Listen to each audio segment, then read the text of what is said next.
Praise the Most High God of Abraham, Isaac, and Jacob, and peace to everyone joining us on this program. This is, in fact, the Fountain of Israel Bible Studies program. I welcome all the sons and daughters of Jacob. Now, today we're going to be covering one of the feast days. And this feast day that's coming upon us tomorrow is the Feast of Tabernacles, the ingathering. So the first hour, we will concentrate on the Feast of Tabernacles, the ingathering. Our second hour, second half of this program, will be focusing on the great day, that last great day of the feast. In other words, eternity. Now, we have a lot of ground to cover, so I'm going to jump right into it. And we start all of our feast days pretty much in the same spot where it is found, and that is Leviticus 23. So let's go over to Leviticus 23, and let's get an understanding of our Messiahs, our Lords, the Most High's holy days. And for those who are new to this, if this happens to be one of the first lessons you ever seen from us, we do, as Israelites, we do observe the feast days. And the reason we do it is, one, is commanded by the Lord. And two, this is the plan of God, the plan of salvation for all of us. We go from Passover to unleavened bread to Pentecost, which is called the Feast of Weeks, to trumpets, to atonements, which we just finished. And we're going into our next holy day, the next plan of God, which is Tabernacles. That means dwelling with us, dwelling with the Most High. We rehearse the matter as a memorial of what the Lord told us to do. Okay, this is a dress rehearsal for what the Lord is actually going to do. And this is how we get understanding. So let's start in Leviticus 23. Let's pick it up at verse 1. And when you get there, brother, go ahead. And the Lord spake unto Moses, Speak unto the children of Israel, and say unto them, concerning the feast of the Lord, which ye shall proclaim to be holy convocation. Now, who do these feasts belong to? Go ahead and read verse 4, brother. These are the feasts of the Lord. Yes. Even holy convocations. Holy gatherings, holy assemblies. So we get together. Go ahead, brother. Which ye shall proclaim in their season. So we're going to proclaim them in their season. Drop down to verse 33 so we can go specifically to this particular holy day. Go ahead, brother. And the Lord spake unto Moses, saying, Speak unto the children of Israel, saying, The 15th day of this 7th month shall be the feast of Tabernacles. Yes. Yes.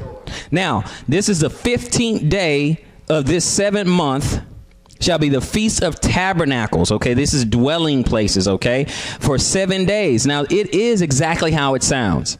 Okay, it is a feast. We're supposed to have a feast. Okay, it's like when you go to, say, a family reunion or something, and you go to a cookout or something like that, or a bonfire, when everyone's gathered together and there's a great big feast. The only thing difference here is that it's going to be all clean foods. Okay, but you gather together to worship the Lord and rejoice before Him. But He prescribes exactly what He wants us to do.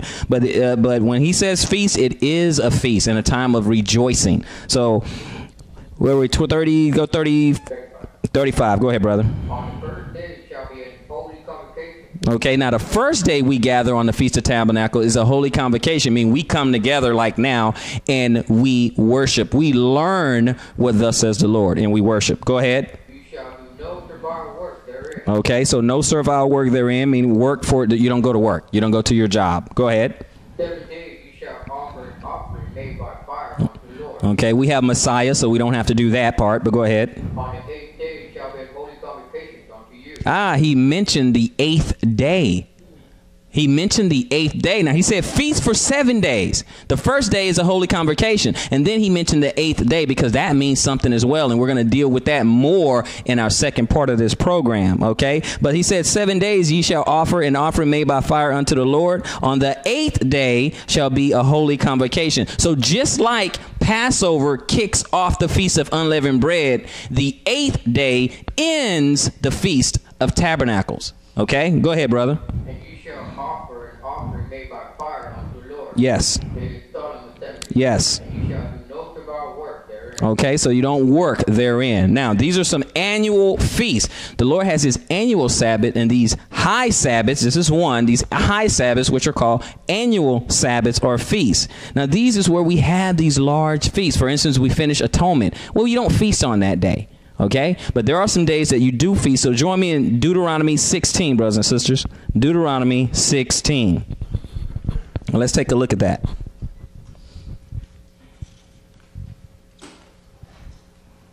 we're going to just go into the book of the law. That's where we are. And we're going to do as the Lord prescribes. Deuteronomy 16. Let's pick it up at verse 16. 16 and 16. Go ahead, brother. 3 times in a year shall all thy males appear before the Lord. Yes. In the place which he shall choose. Yes. And now he's going to tell us the 3 holy days he wants us to appear before the Lord and gather together. Go ahead. In the feast of unleavened bread. Yes. And in the feast of weeks. Which is called Pentecost. Go ahead. And in the feast of tabernacles. And on the Feast of Tabernacles, which is tomorrow for us. Go ahead. And they shall not appear before the Lord empty. This is one. Look, let me just bottom line for you. When he says you shall not appear before the Lord empty, means you are tithe. This is a tithe. Okay. This is when you do gather. Why? Because you're talking about a lot of people gathering together and a lot of people rejoicing and a lot of people eating. Okay. And a lot of people dwelling in booths. We'll get to that part. Dwelling together. Okay. And celebrating so that everyone there should be eating. Should there be anyone there hungry? No. Okay. So all this has to come together and all these provisions have to be made for everyone that's showing up. And like it says, 3 times a year shall all the males appear and don't come empty. Okay, so this is not some preacher begging for money for a new jet. No, we're talking about worshiping the Lord the way he prescribed. So you don't go before him empty. Okay, you bring an offering you bring something there so that everyone can rejoice. Continue, 17, brother. Every man shall give as he is able. As according as you able. Another guy might have more money. That's fine. He give as he's able. You have less money. That's okay. You give as you're able. But the whole point is to make this thing go off without a hitch. Go ahead. According to the blessing of the Lord thy God. Yes. which he hath given thee. Yes. Let's go to Exodus. Okay. So he's already told us 3 times a year. And this is in the book of the law. We're in Deuteronomy. He says 3 times a year that all the males have to, of course, and your family, but all the males have to appear before the Lord and you don't come up empty. And those 3 times, he says, it's the Feast of Unleavened Bread, the Feast of Weeks or Pentecost, and the Feast of Tabernacles. Okay, so we're Exodus 23. Deuteronomy 16 let us know 3 times. Now let's see what Exodus say, which means we're still in the book of the law. So let's look at this again. Exodus 23 and 14. And when you get there, brother, let the Bible speak. 3 times thou shalt keep a feast unto me in the year. Go ahead. Thou shalt keep the feast of unleavened bread. He said it again. Go ahead. Thou shalt eat unleavened bread 7 days, as I commanded thee. Yes. In the time appointed of the month Abib. Yes. For in thou camest out from Egypt, and none shall appear before me empty. Okay, so does that need interpretation, ladies and gentlemen? We pretty much know what that is. We got to go Feast of Unleavened Bread, and he tells us when to do it. Don't appear before him empty. 16, brother. And the feast of harvest, the first fruits of thy labor, which thou hast sown in the field. Yep. And the feast of ingathering. Yeah, see, the Feast of Harvest, again, that's Feast of Weeks, that's Pentecost, that a lot of folks messed up, but, that's the Feast of Harvest, the first fruit of thy labors, which is also called the Feast of First Fruits, which thou hast sown in the field, and the Feast of Ingathering, which is the Feast of Tabernacles. Okay? Did you finish that, brother? No, sir. Go ahead. Which is in the end of the year, when thou hast gathered in thy labors out of the field. Yes, sir. All right, let's go to Leviticus 25. We're going to walk this thing out and get a proper understanding, a biblical understanding of what this particular feast mean. So let's continue in Leviticus 25.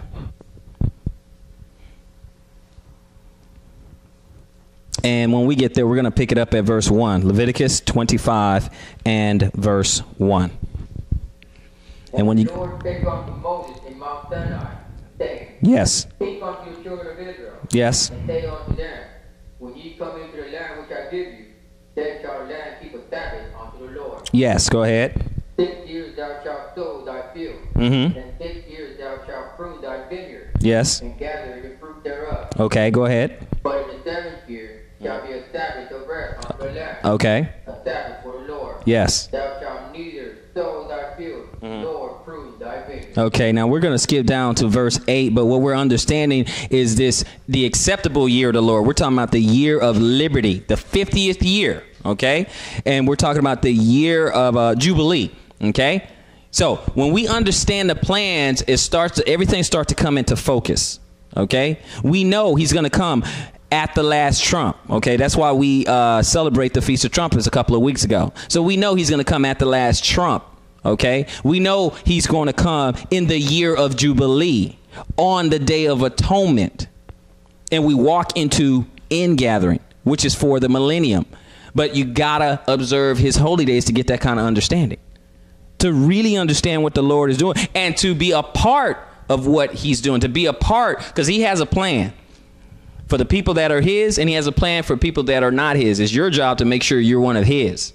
Okay, so you should be thankful that we're privy to understand the plan that he's rolling out for us. Verse 8, brother, let the Bible speak.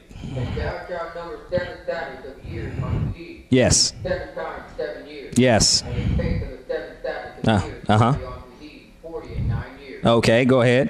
Then shalt thou cause the trumpet of the Jubilee to sound on the 10th day Okay. of the 7th month. Yeah, so on the trumpet of Jubilee in that year, so this is a Jubilee year, okay? Then the trumpet will sound. Go ahead, brother. And in the day of what? In the day of atonement. In the day of atonement, what? Shall ye make a trumpet sound all your land. Okay, so he's coming in the year of Jubilee. I didn't say, oh, he's coming next year. I'm saying whatever year he shows up, you'll know that that's the year of Jubilee. And the trumpet sounds, so we know he's coming at the last trump and on the Day of Atonement. This is him telling us what his plan is going to be. Let's go to the New Testament, Matthew 24. Matthew 24.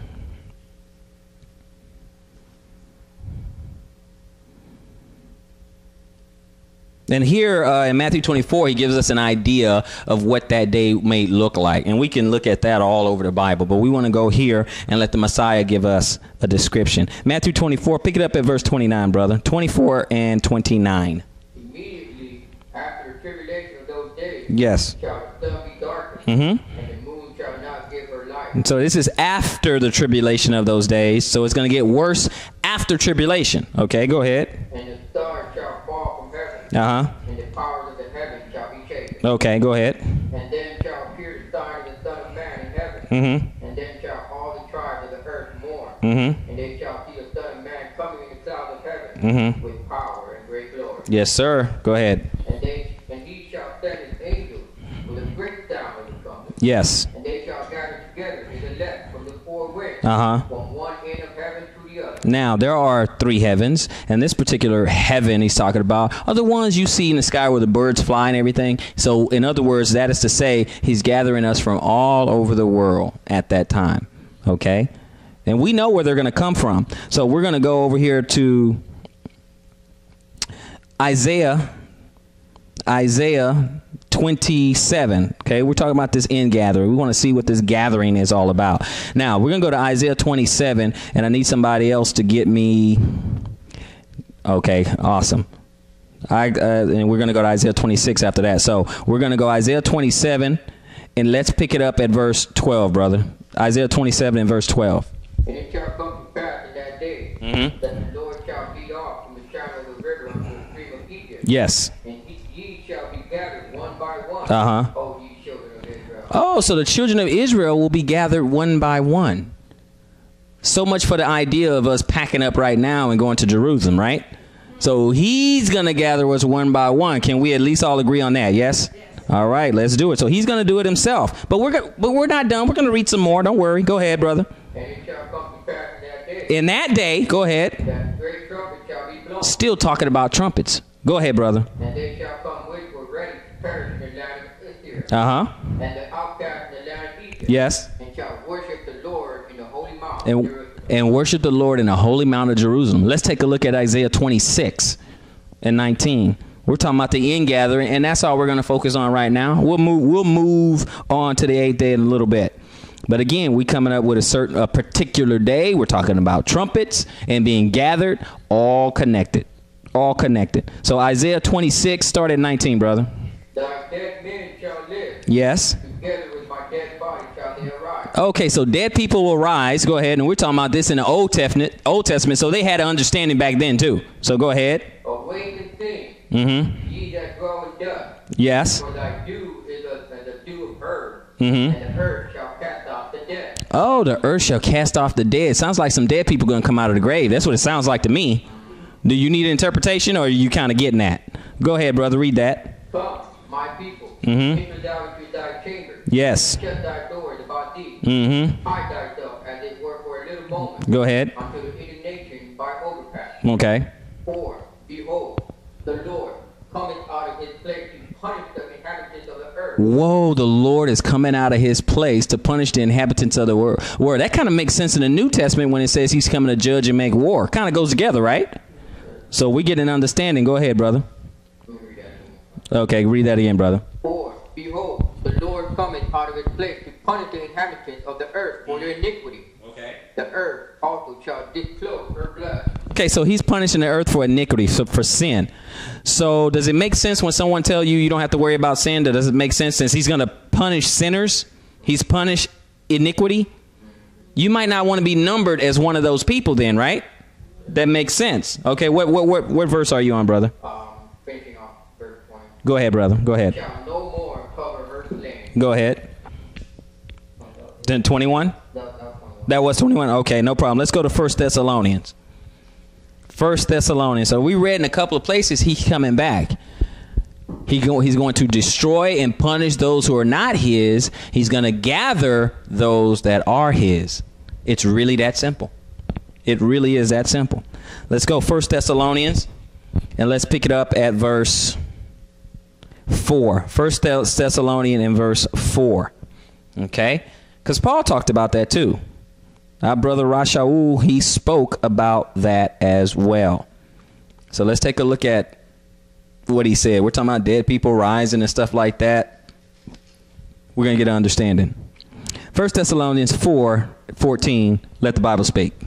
For if we believe that Jesus died and rose again, Yep. even so them also which sleep in Jesus will God bring with him. Yes. For this we say unto you by the word of the Lord, that we which are alive and remain unto the coming of the Lord, Yep. shall not prevent them which are asleep. Yeah, which means we won't go before them. That means if we're alive and he shows up, we'll see people come out of the grave first. Why? They got to be changed first, and we're after that. But go ahead, brother.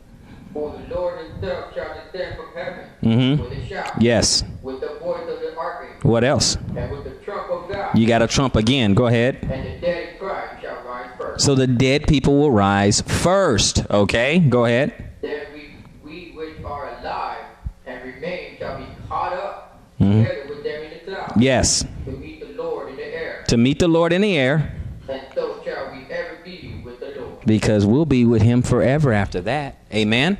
Amen. We'll be with him forever after that. Now, as we always ask, the question is, where will the Lord be? I think that's a fair question. So let's go to Zechariah. Let's go to Zechariah 14.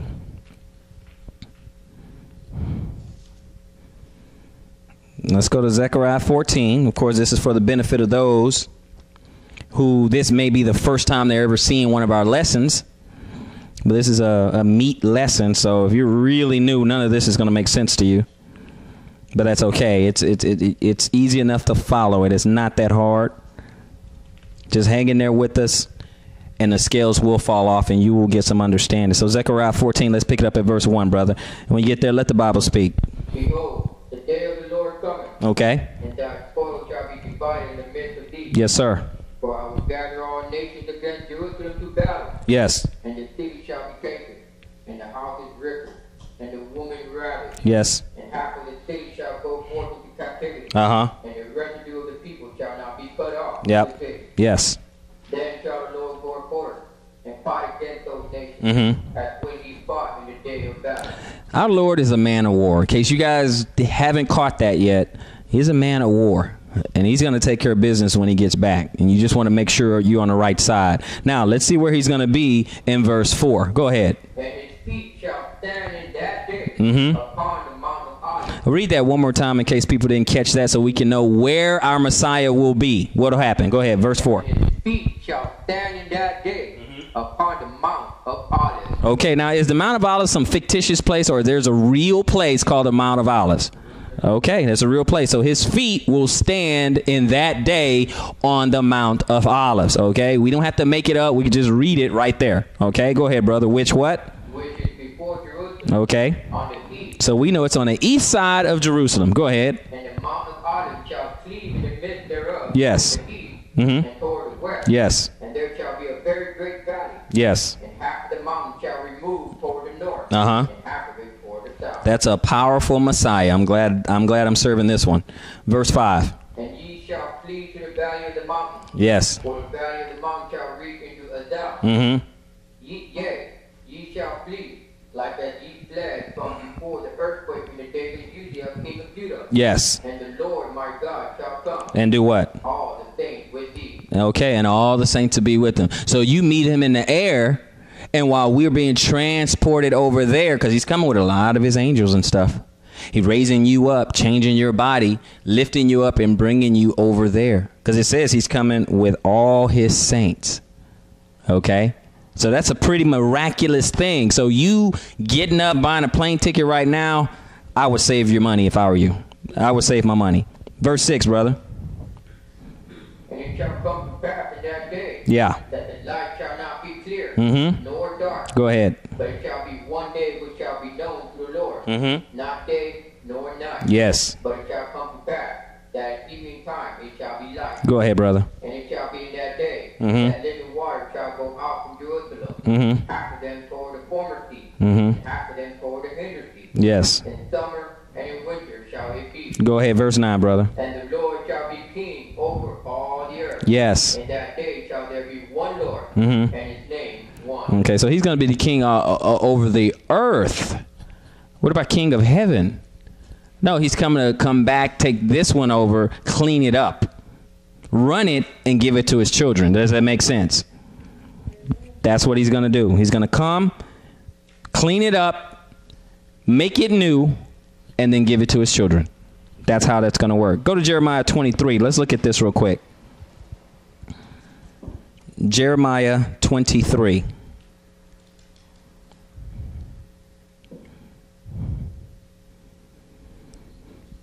Jeremiah 23. And when you get there, somebody give me an amen. Amen. All right, 23. Let's pick it up at verse 1. Jeremiah 23, verse 1. Go ahead, brother. Woe be unto the pastor that destroyed and scattered sheep of my pasture, Go ahead. says the Lord. Yes, sir. Therefore thus says the Lord God of Israel against the pastors that be my people.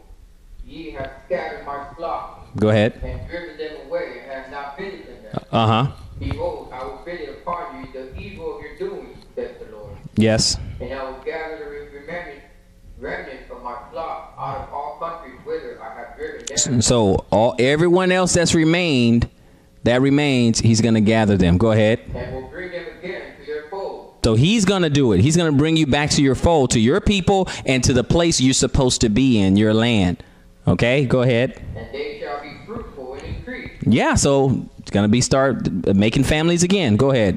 And I will set up shepherds Mhm. over them which shall feed them. Yes. And they shall fear no more, Yes. nor be dismayed. Yes. Neither shall be lacking, Mm-hmm. says the Lord. What verse you at, brother? Verse 5. Go ahead. Behold, the days come, says the Lord, Mm-hmm. that I will raise unto David a righteous branch. Yes, sir. And a king shall reign and prosper, Mhm. and shall execute judgment and justice in the earth. Okay. In this day Judah shall be saved, Yes. and Israel shall dwell safely. Okay, that's both of his brides, Judah and Israel. And you guys know the tribe split up at one point, and there was Judah and Israel. But he's still calling both of them back. Okay, go ahead, brother. What verse you at? Finishing off verse 6. Go ahead. And this is his name whereby he shall be called, Uh-huh. the Lord our righteousness. Yes. Verse 7. Go ahead. Therefore, behold, Mhm. the days come, says the Lord, Okay. that they shall no more say, the Lord liveth, which brought up the children of Israel out of the land of Egypt. Yes. Verse 8. But the Lord liveth, which brought up and which led the seed of the house of Israel Mhm. out of the north country, and from all countries, Mhm. whither I have driven them. Yes. They shall dwell in their own land. And they shall dwell in their own land. So, brothers and sisters, I know you thought you were American. I know you thought this was your land, but you're wrong, okay? This is not your land. You're in the land of your captives, okay? I know that's what you thought. Aren't I American? Well, you know, a lot of you, no, you're not, okay? You're not here. Let's go to Revelation 15, okay? But you will be brought to your land, the one that he intended for you, and you'll be among your people, your brethren, okay? Because that's how it's got to be. That's how it's got to be. The same, everybody serving the Lord. Everyone serving the Lord. That's how it's got to be. That's how he expects it to be. So Revelation, and we'll talk about that for those who don't want to serve the Lord. We talk about what happens to those people. Revelation 15, pick it up at verse 1, brother. 15 and 1. And I saw another sign in heaven, Mm-hmm. great and marvelous, 7 angels having the 7 last plagues. Yes. For in them is filled up the wrath of God. Okay, now here's the wrath of God right there. See, it defined itself. See, because he said, and I saw another sign in heaven, great and marvelous, 7 angels having the 7 last plagues. Okay, this is not the 7 trumpets. Okay, this is not the 7 seals. These are the 7 last plagues, and they're commonly known as the wrath of God. Okay, that's what you're being spared from. We're not being spared from seals. We're not being spared from trumpets, because he's not coming until which trumpet? The last one. So we're not being spared from that. But after those trumpets, we have the 7 last plagues. That's what you're being spared from if you are found as one of his. Okay? For in them is filled up the wrath of God. Continue, brother. And I saw as it were a sea of glass, Mm-hmm. mingled with fire. Go ahead. And them that had gotten the victory over the beast. That's right. And over his image. Mm-hmm. And over his mark. Mm-hmm. And over the number of his name. Yes. Stand on the sea of glass. Yes. Having the heart of God. Okay, so these are the people who overcome. See, even the Messiah himself said, he that endures unto the end, the same shall be saved. So that person, you got to endure. Okay, which means you can't have false worship. You can't have idol worship. You can't take the mark of the beast. You can't follow the world's system. You got to overcome all that. You may be persecuted. You may be beheaded. Okay, you're not going to be popular if you're going to serve the true God, because they're going to be after you who observe these holy days, these high days, who observe the Sabbath, who do this dietary law. But he's looking for those who are trying to serve him. These are the people he's looking for. These are the people he's going to save. So that's what you're trying to do, because he's talking about, and I saw as it were a sea of glass mingled with fire, and them that had gotten victory over the beast. So they're not coming to the world system when the world says something wicked is okay, and that says something good is wicked, you know, calling good evil and evil good.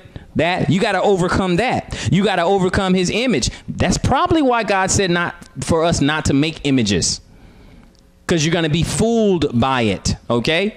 If you see a statue and tears come out of it or something, you're going to think it's a miracle. You're going to start worshiping it. All right. And over his mark, you got to have victory over his mark and over the number of his name.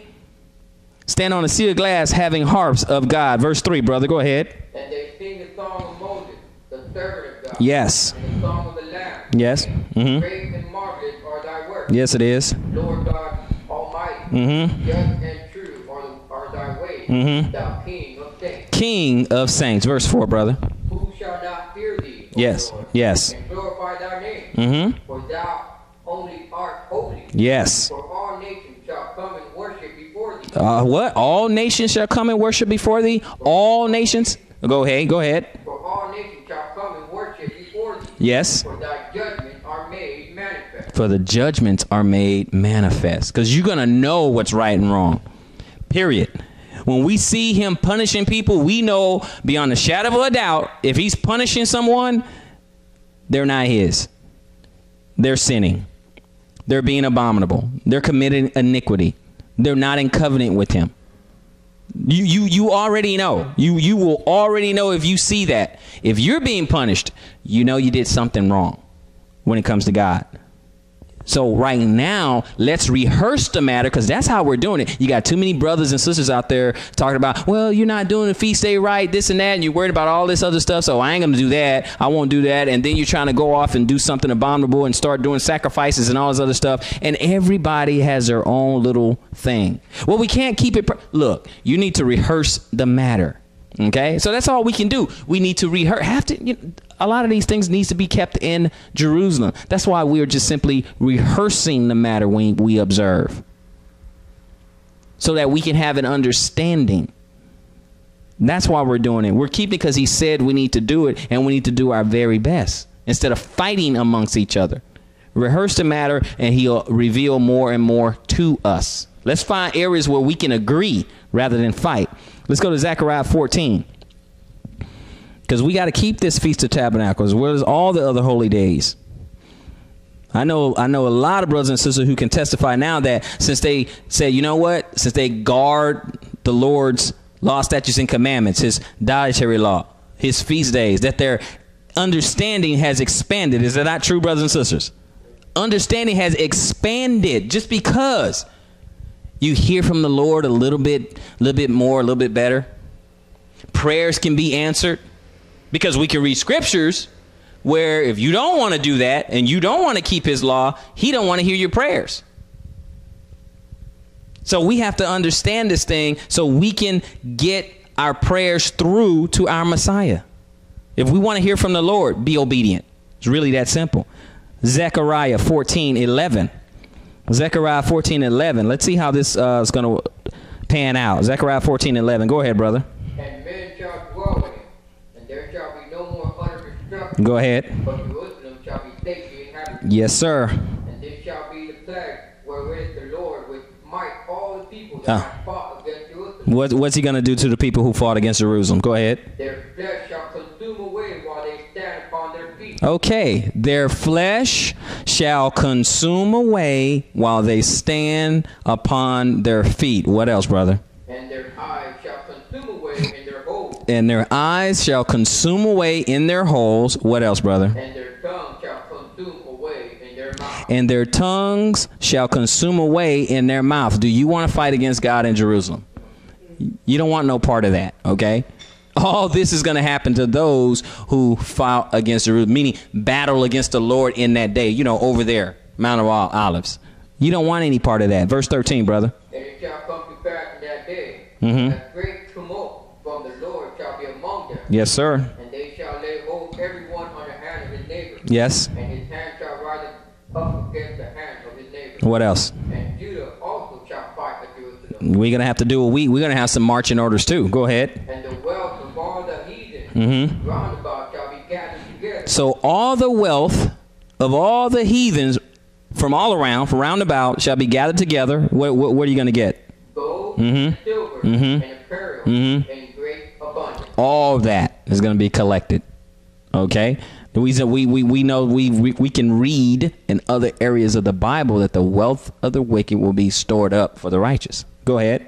And so shall be the plague of the horse, Okay. of the mule, of the camel, and of the ass, and of all the beasts that shall be in these tents. Yes. This plague. Go ahead. And it shall come to pass that every one that is left of all the nations who come against Jerusalem shall even go up from year to year And do what? to worship the King. Okay, so wait. It said it's going to come to pass that everyone that is left, because he's going to be killing a lot of people, that is left of all the nations which came against Jerusalem, shall even go up from year to year to worship the King. Go ahead, brother. The Lord of hosts. And do what? And to keep the feast of the tabernacle. So why aren't we doing it now? Because that day hasn't happened yet, right?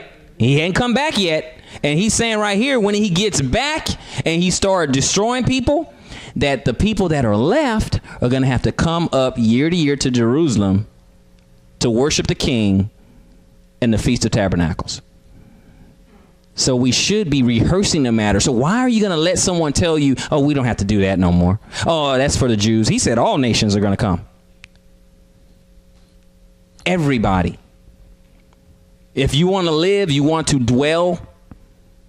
That's what the Tabernacles is about. If you want to dwell and live among and all that, you have to come. All nations that are left. But there are a few people that might feel like they don't have to come. Let's see what's going to happen in verse 17, okay? And it shall be that whoso will not come up of all the families of the earth. Yes. Jerusalem, Yep. to worship the King. Yes. The Lord of hosts. Even upon them there be no rain. You don't eat. Okay? We don't have normal 9-to-5 jobs and all that stuff. There's not going to be GMO modified foods. Okay? We'll go back to eating from the earth again. You know, your food will actually be good again, but you get no rain. What else, brother? 18? And if the family of Egypt go not up, Okay. and come not, Yep. that have no rain, Yep. there shall be the plague, wherewith the Lord will smite the heathen that come not up to keep the feast of tabernacles. Okay, so if the Lord smite you, that is not a good thing, right? If he smite you, you're finished. Okay, so if you don't want to come for the Feast of Tabernacles, so how is this done away? One, it hadn't happened yet. Two, he said he's going to do it when he comes back. This is going to happen. Okay, and three, it hadn't happened yet. He said all nations. All nations. Three, all nations. Everyone has to come and do it. So why not do it now? Why not rehearse the matter now? It's going to be done. But I tell you what, his children, see, we're not going to be surprised. Now, he's going to show us the right way to do it, but we're not going to be surprised. It's not going to be a shock to us that, oh, yeah, we got to keep the Feast of Tabernacles. No, we're rehearsing the matter right now. So let's go to Leviticus 25. Leviticus 25. We're going to read one verse. Leviticus 25 and verse 10. 25 and 10. Go ahead, brother. And ye shall hallow the 50th year. Okay, that's the 50th year. Go ahead. That's the Jubilee. Go ahead. And proclaim liberty throughout all the land. Yes. Unto all the inhabitants thereof. Yes. It shall be jubilee unto you. Yes. And ye shall return every man unto his possession. Yes. And ye shall return every man unto his family. Yeah, that's what the symbol is. That year of Jubilee is total liberty. Total liberty. No debts, everything. You go out free. If you're a bondman, you're set free. You owe the debt, it's forgiven. You go back to your land. You go back to your family. It's the year of Jubilee. That's what this symbolizes, brothers and sisters. That's what this is about. Let's go to Leviticus 23. Just go back 2 chapters. Go to Leviticus 23. This is it's talking about the year of Jubilee. This is the year he's coming back, and he's going to set all the captives free. All the captives free, and gather everyone from no matter where they are. Okay? You can be in a hole somewhere in Calcutta somewhere or Cambodia. He's going to pull you out of there, and you're going to be set in your land. You will be free from the oppression that you're suffering right now. If you're suffering oppression in America, and Israelites are, you'll be set free from that. Central South America, you'll be set free from that. In Australia, in the outback somewhere, same thing. Plucking you up from all over the earth. 23:39, brother. 23 and 39. Go ahead. Also in the 15th day of the 7th month, when you have gathered the fruit of the land, you shall keep a feast unto the Lord 7 days. Yes. On the first day shall be a Sabbath. And on the 8th day shall be a Sabbath. Okay, now let's look at that one more time. See, it's connected, okay? But there is a distinction. All right. See what we just read. He said on the 15th day of the 7th month. OK, when ye have gathered in the fruit of the land, you shall keep a feast unto the Lord 7 days. 7 days. And on the first day, it shall be a Sabbath. And on the 8th day, but you're going to feast for how many days? 7. OK, because the 8th day is a symbol for something else. That's eternity. OK, so man, what we have 7,000, well, really 6,000 years. Then we have 1,000 years of millennial. And then the 8th day is eternity. Meaning there will be no more flesh. There will be no more mortals. Only immortality will reign after that period. Okay? And we'll show you that. But don't worry. Only immortality after that point. Verse 40, brother. And you shall take you on the third day the boughs of goodly trees. Yes. Branches of palm trees. Mm-hmm. And the boughs of thick trees. Mm-hmm. And willows of the brook. And you shall rejoice before the Lord your God 7 days. Yes, sir. So we're going to go over to Nehemiah. We want to look at that a little bit more, okay? We're going to look at what happened in Nehemiah 8. And so we're going to look at Nehemiah, and we're going to look at Ezra, because we're talking about going from captivity to captivity, because there have been periods of time, a lot of pockets of time when Israel was not observing this because of the captivity. And they came out of captivity this time, okay? And then Nehemiah and Ezra said, you know what? Let's go look back into the books. Let's go back to the book of the law and see what we should be doing. And then we're going to look at their response to it. Okay? So let's look at that in Nehemiah 8 and pick it up at verse 14. Nehemiah 8 and 14. And let's look at this real quick. Go ahead. And they found written in the law, which the Lord had commanded by Moses, yes, that the children of Israel should dwell in booths. Yes. Oh, the Feast of the 7 months. So we're still talking about the Feast of Tabernacles. So they figured it out. They looked at the books of the law. They looked at Moses. Okay, so that was still good to go back and look at. So they looked at the book of Moses, at the book of the law, and said, man, in the 7th month, we should be dwelling in booths. And even that symbolizes something, brothers and sisters, dwelling in booths. Even that, and we'll get to that, but even that symbolizes something. Dwelling in these tabernacles. We're living in a tabernacle right now. We'll deal with that in a second. Okay? So verse 15, brother. And that they should publish and proclaim in all their cities. They're letting everybody know. Go ahead. And in Jerusalem saying, go forth unto the mountain, and fetch olive branches, and pine branches, and myrtle branches, Go ahead. and palm branches, and branches of thick trees, to make booths as it is written. Oh, so they just wanted to follow directions. But is that our attitude today? Is that our attitude? We need to read the Bible, and the first thing we try to do is figure out how to get out of it. That's the first thing we try to do. They read the book of the law. They said, man, look, wow, we're supposed to be doing this in a 7 month. Okay, let's tell everybody. 15. And that they should publish, let everybody know, and proclaim in all their cities and in Jerusalem, saying, hey, go forth unto the mount and fetch olive branches and pine branches and myrtle branches and palm branches and branches of thick trees to make booth as it is written. That's all the Lord wants is obedience. That's all he wants. We're making it way harder than it has to be. We read it, get an understanding, and then say, look, let's try to do that. Let's try to follow it the best we can. Now, I know we probably can't get all these things like this, but let's get it as close as possible. Okay, let's grab some tents. Let's go out there and do it. Now I know tents is not what's prescribed here because they had tents, but it's a symbol of temporary dwellings. Like your body is a temporary vessel. The way it is, it's temporary. I mean, that body is expiring, right? Okay, so that's what we're talking about. But go ahead, 16, brother. So the people went forth. Oh, they obeyed. Go ahead. Yes. And made themselves booths. Everyone upon the roof of his house. Yes. And in their court. And in their court of the house of God. And in the street of Watergate. And in the street of Gate of Abraham. And all the congregation of them that were come again out of the captivity made booths. Everybody came out of captivity. They made booths and did what? And sat under the booths. Yes, they did. Go ahead. For since the day of Jeshua, son of Nun, unto the day had not the children of Israel done so. See, it was a long time they hadn't done that, but then they figured it out. They say, whoa, let's look at the book of the law real quick. Man, we're supposed to be doing this.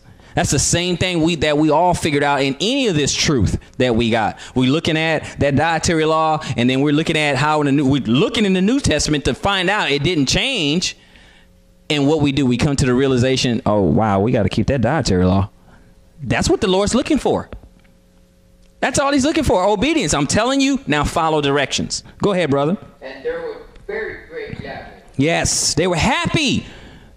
You find this truth, it's not a burden, it's happy. Sometimes it's hard, but what are we doing? We're just changing our habits. That's it. If you were born, if you were raised up that way, it wouldn't be so hard because it's just be what you do. It's your custom. That's what you do.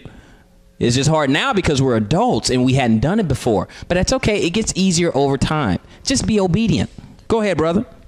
Verse 18. Yes. Also day by day. Yep. From the first day unto the last day. Yep. He read in the book of the law of God. Wow, he read in the book of the law of God. Go ahead, brother. And they kept the feast 7 days. And on the 8th day was a solemn assembly. According unto the matter. According unto the matter. That's all we got to do, brothers. Just read it. Don't overcomplicate it. Don't make it some big deal. Okay, don't make it some big complicated. Just follow instructions. He's looking for obedience. Go to 2 Peter. Okay, go to 2 Peter. My wife even said, you know what? God doesn't waste words. Even if you don't understand it, it means something. Even if you don't get it, it means something. You just got to go find out what it means. So, 2 Peter 1. 2 Peter 1. It is not that hard. Might take a little bit of study, but it's not impossible. 2 Peter 1. Let's pick it up at 13. Let's talk about this tabernacle. 2 Peter 1, verse 13. Yeah, I think it means as long as I am in this tabernacle. He's in this tabernacle. He's talking about his body. Go ahead. To stir you up by putting you in remembrance. And that's what we're trying to do today. Now, 2 Peter, that's New Testament the last time we checked, right? Okay, so he's saying, I'm trying to put you into remembrance. That's why we're doing this. So you can remember the old past. How was it back then? Put you in remembrance. Go ahead. Knowing that shortly I must put off this my tabernacle.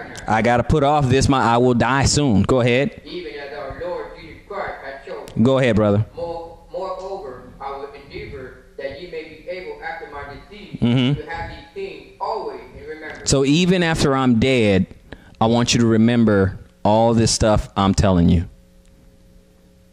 Same thing. Even after I'm dead and gone, I need you to remember everything I've been telling you. 2 Corinthians 5. Are we getting to understand this, brothers and sisters? That's how we want to do it.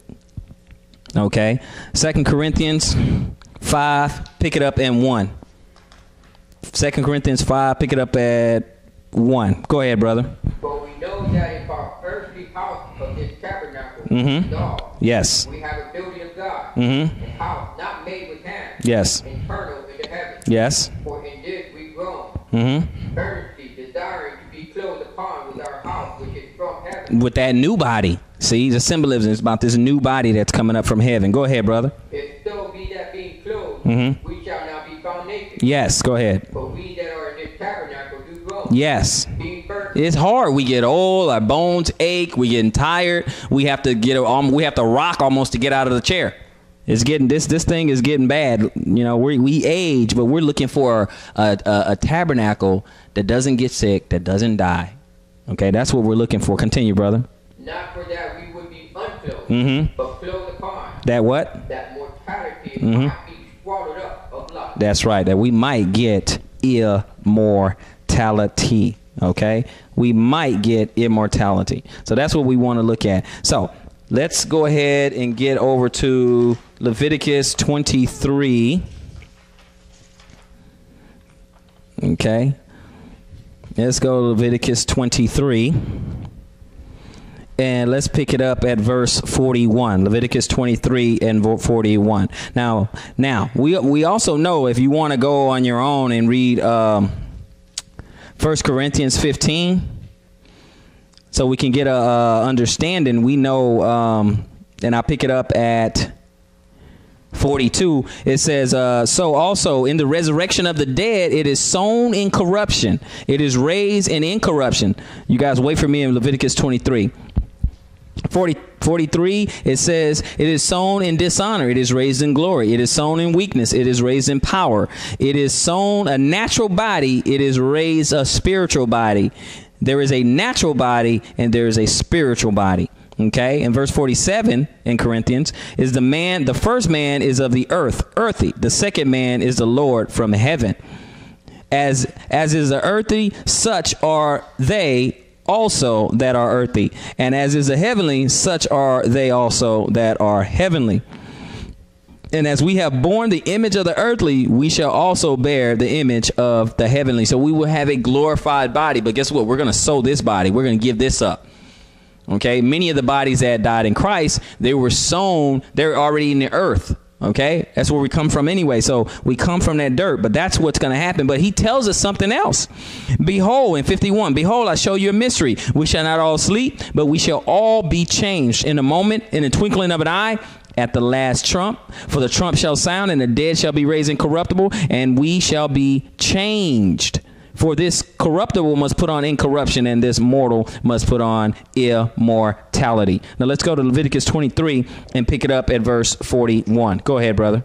And you shall keep it a feast unto the Lord 7 days in the year. Yes. It shall be a statute forever in your generation. Yes. You shall celebrate it in the 7th month. In the 7th month. Go ahead, brother. You shall dwell in booths 7 days. Yes. All that are Israelites born shall dwell in booths. You shall dwell in booths. Go ahead, brother. That your generation may know that I made the children of Israel to dwell in booths. Yes. When I brought them out of the land of Egypt. Yes. I am the Lord your God. Yes, sir.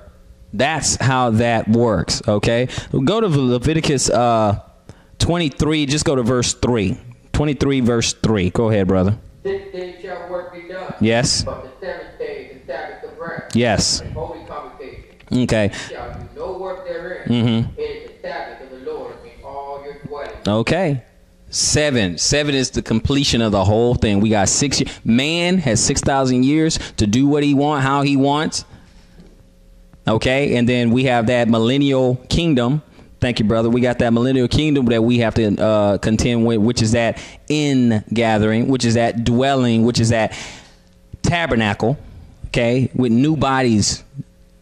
And we want to do this according to what the word says. Now, how do we keep the feast? That would be the next question. So how do we do this?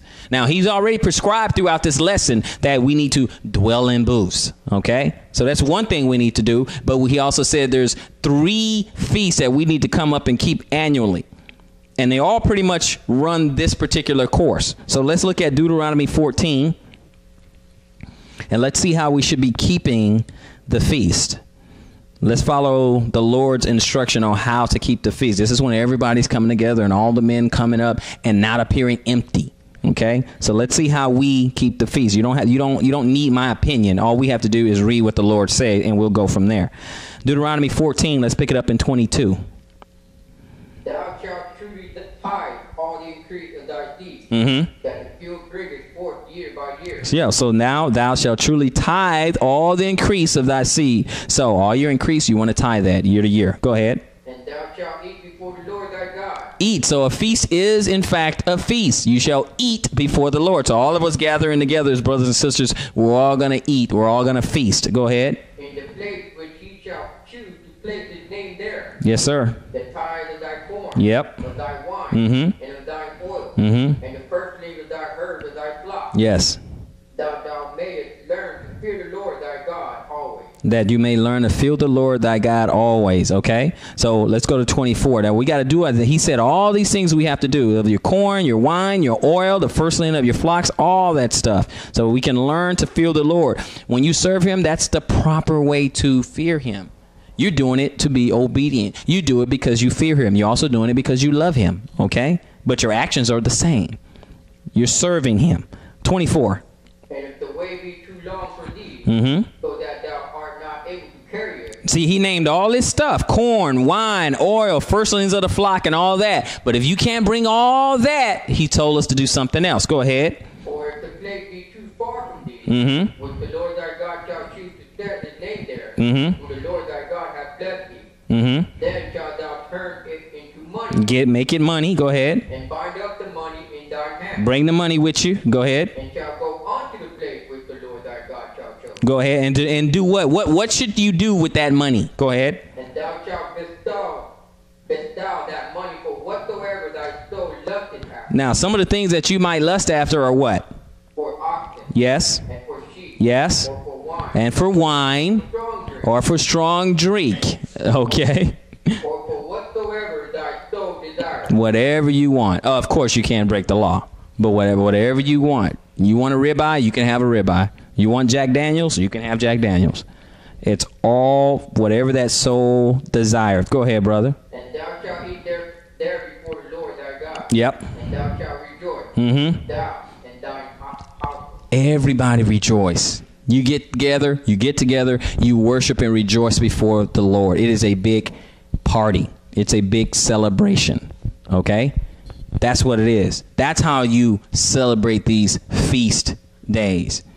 The way he prescribed it, the way he just told us how we are to do it. And that's what this all means, brothers and sisters. It's serving him, it's becoming grafted into that covenant, turning back to the old ways like Ezra and Nehemiah. Looking at how it was done before. Like the apostles, we keep forgetting that when they read scripture, it was all Old Testament. We keep forgetting that. Nothing wrong with the New Testament. I'm just saying we have to return to the old paths. We got to have and adopt a Hebrew mindset. That's the faith that we have. There is no denomination here. It is the Hebrew faith. That's what we're dealing with here. And so that's the understanding that we need to have when we're dealing with the Lord's holy high days. Okay, that's what we need to do. So we understand that this is the Feast of Tabernacles. This is the time when the Lord will come in that day and gather all his children and set them in their own land and dwell among them. This has been the first part of our lesson, which is the Feast of Tabernacles. Join us for the second part of our lesson, which we will deal more with the 8th day. Until next time, search the scriptures and prove all things. Shalom.